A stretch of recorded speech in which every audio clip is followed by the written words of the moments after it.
our founding fathers, when they decided to withdraw from a globe-spanning empire, Right. were fighting a war based on a claim of power, excuse me, That's okay. that had not yet fully matured.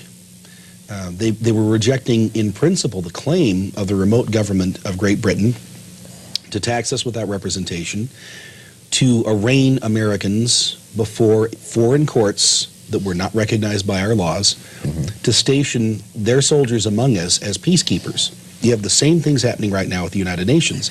A few weeks ago in Monterrey, Mexico, the UN convened a summit for the purpose of discussing the possibility of the UN assuming the taxing function in order to maintain its peacekeeping function. In other words, the soldiers collected from the various nations of the world that belong to the UN who are deployed for the purpose of enforcing international law.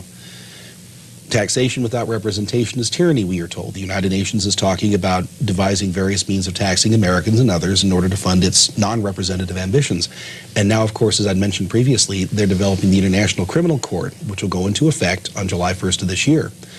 One of the specific grievances mentioned in the Declaration of Independence was the fact that King George and his government were arraigning Americans, taking them overseas to stand trial before foreign courts, and that's what the ICC represents in principle.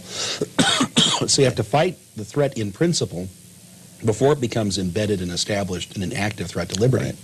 And we can do this by cutting off the funding to the United Nations through the House of Representatives, which is the primary focus strategically of the John Birch Society, organizing and mobilizing people in congressional districts across the country. Let me make a statement about an ultra-liberal. You never do. Only very liberal. You never hear about a left-wing extremist. You never hear about a left-wing hate group.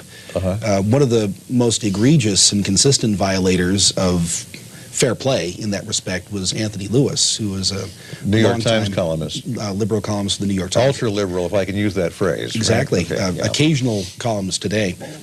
I had the opportunity in 1996 at a conference of the American Bar Association in Washington, D.C., to corner Anthony Lewis.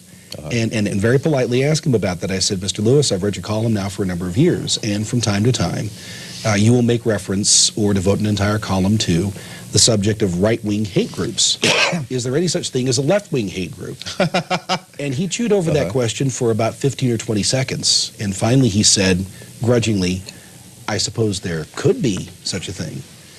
I mean, it's almost as if I'd asked him about the possibility of the existence of the unicorn, because from where he sits, as the universe is configured, there simply are no groups on the left who are motivated by hatred.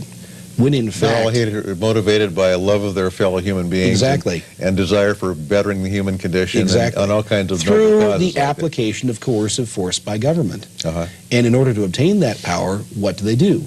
They make an appeal consistently to the basest elements of human nature: greed, avarice, ambition. They will find hate targets, the wealthy, dead white European males and so forth, as mobilizing elements, or what I believe was Eric Hoffer who called them unifying elements.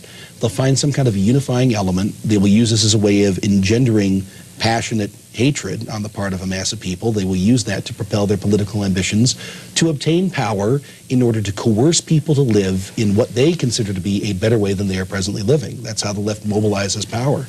And you never hear them refer candidly to what they're doing, but if you listen to them with an eye to what their intentions are truly could be described as being with respect to the organization of power, the game becomes pretty transparent. How did you come upon your own personal political views? I don't really know.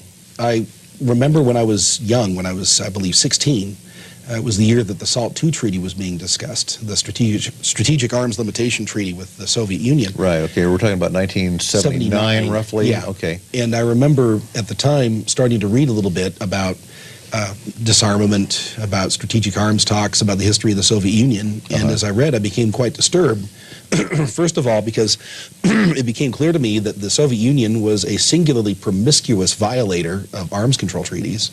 And so it seemed to me a bad idea to negotiate in good faith with people who were don't scruple over breaking treaties. Secondly, as I looked at the strategic estimates of the two respective sides as the agreement would define them, it seemed to me that we're putting ourselves at a disadvantage with the Soviet Union. Turns out that was an unduly pessimistic assumption, because the other thing I discovered at the time was true, which is that for some perverse reason, we insisted on subsidizing the military-industrial complex of the Soviet Union through aid and trade and various types of programs. That began a process, that realization began a process where I was starting to look critically at what our own government was doing, and I realized that a lot of what we do that puts our national interests at risk is actually the result of policies that are, let's be charitable, profoundly misguided at best on the part of many members of our government. But you weren't personally, say, conditioned by your parents to think in a certain My parents direction. are apolitical. They're not indifferent to politics, but that's not their primary Okay, but focus. they wouldn't have guessed that you'd be doing this.